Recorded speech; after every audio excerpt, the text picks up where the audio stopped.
Les habitants affectés par le projet Tanamason de Timaabeumbi ont manifesté aujourd'hui à Immertiatousk pour dénoncer le caractère imposé sans consultation préalable de ce projet. Ils se sont rendus à la mairie pour faire part de leurs revendications au maire.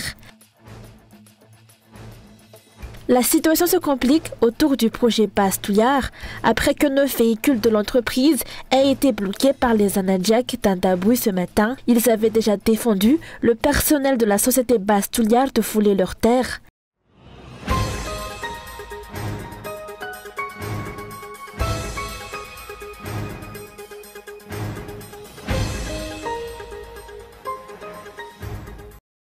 Les personnes concernées par le projet Tanamason à Timaabeumbi ont manifesté aujourd'hui dans les rues du centre-ville d'Immertiatousk, banderole à l'appui. Elles ont dénoncé l'imposition du projet, en particulier l'implantation de piquets délimitant les terrains du projet sans consultation préalable des propriétaires. Après avoir remis une lettre de doléance à leurs députés, les manifestants se sont dirigés vers la mairie pour remettre également une copie au maire. Ce projet est en cours depuis 3 ou 4 ans, mais à ce jour, aucune discussion claire n'a eu lieu avec les dirigeants. Les dirigeants nous imposent leurs décisions et s'approprient nos terres de force. C'est pourquoi nous manifestons aujourd'hui, nous refusons que nos terres nous soient prises sans notre consentement. Malgré ces 3 années, ce projet n'a pas beaucoup avancé, ont affirmé les habitants. Les agriculteurs ont découvert avec stupeur des piquets plantés sur leurs terres sans la moindre autorisation et ont immédiatement alerté leur communauté. Furieux, certains ont arraché ces bornes en signe de protestation.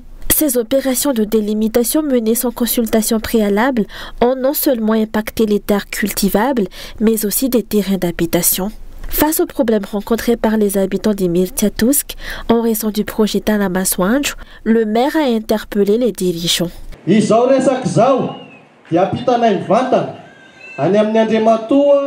Nous allons transmettre ce message au principal responsable de la création des nouvelles villes et de l'habitat. Nous dénonçons le mépris envers les habitants et l'absence totale de consultation. Même la commune, pourtant premier responsable à la base, n'a pas été informée de ces décisions. C'est un avertissement, les réactions des habitants restent encore mesurées, mais la patience a ses limites. Ne touchez pas aux terres des agriculteurs et des éleveurs. Les habitants d'Immertiatousk, affectés par le projet Tanamason, prévoient de durcir leur mouvement de protestation si l'État persiste à imposer ce projet sans tenir compte de leurs revendications.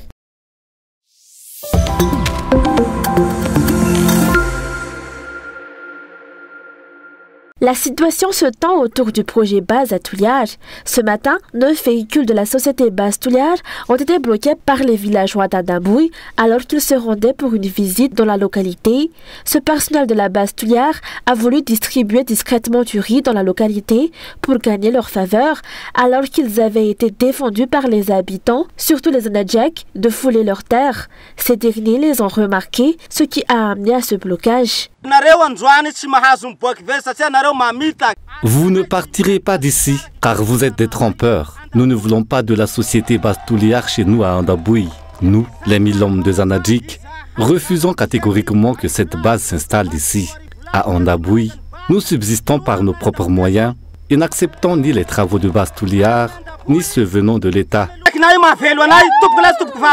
Après des négociations, les Anadjaks ont finalement autorisé les véhicules de la société Bastouliar à quitter les lieux. Cependant, ils ont averti l'entreprise qu'elle assumerait l'entière responsabilité en cas de nouvelle intrusion. Ils ont également mis en garde les autorités contre toute tentative d'arrestation liée à cet incident. Des rumeurs circulent selon lesquelles des arrestations pourraient avoir lieu. Si l'un de nous est arrêté, toute la ville de Touliar sera détruite. Si vous touchez à un Zanadjik, ce sera toute la ville de Touliar qui sera en guerre. Les habitants d'Andaboui ont clairement exprimé leur opposition au projet Bastouliar et leur détermination à le bloquer, rappelant que le régime Radouil avait déjà suspendu ce projet en 2019 avant de l'autoriser à nouveau fin 2024.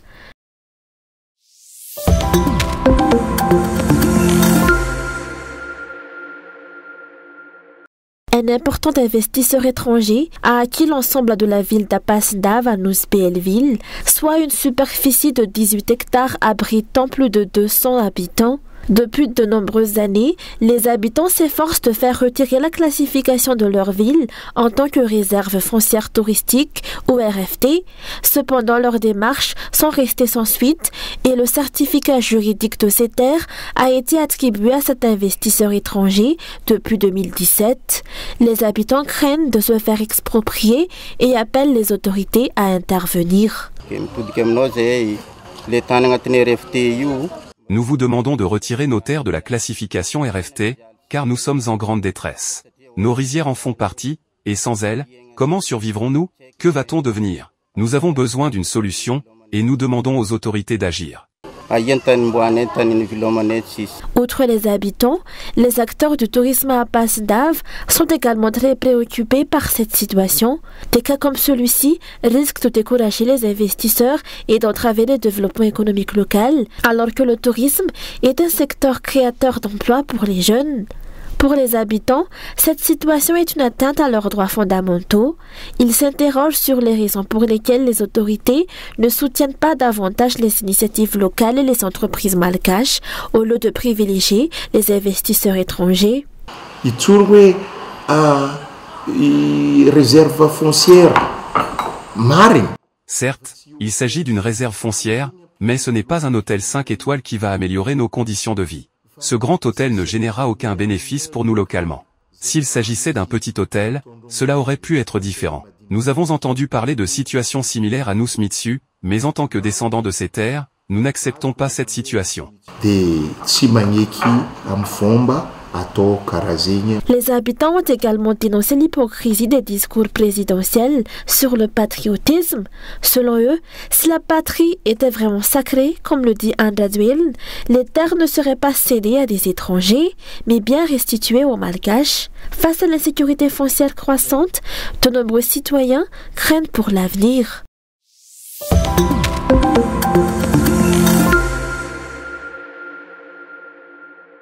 Les fortes pluies qui se sont abattues sur la région d'Analamang depuis le 14 février ont provoqué d'importants dégâts, affectant 3796 personnes réparties sur 941 ménages, selon le bilan provisoire du BNGRC au Bureau national de gestion des risques et des catastrophes, publié à 15h30. La majorité des sinistrés se trouvent à Tannajivatsimjan, soit 3780 personnes.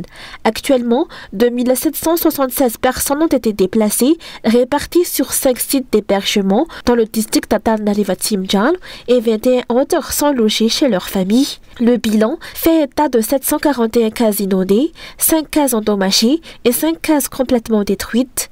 Aucun blessé ni décès n'a été signalé à ce jour. Bien que la prise en charge des sinistrés ait souvent fait défaut par le passé, ils sont désormais suivis et surveillés selon les autorités.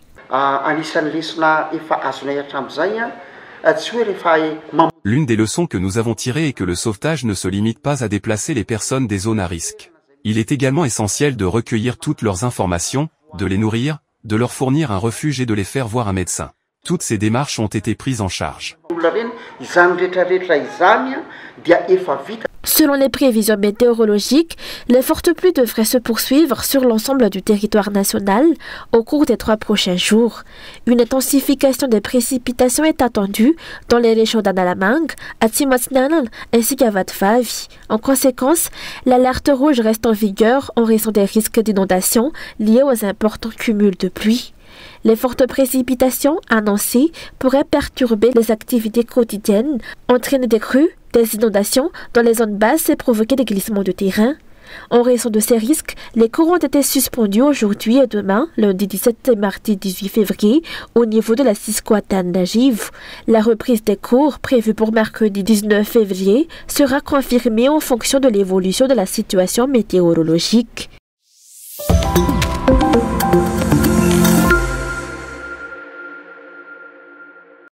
De nombreux sinistrés de la commune d'Apitatavk n'ont reçu aucune assistance de la part des autorités.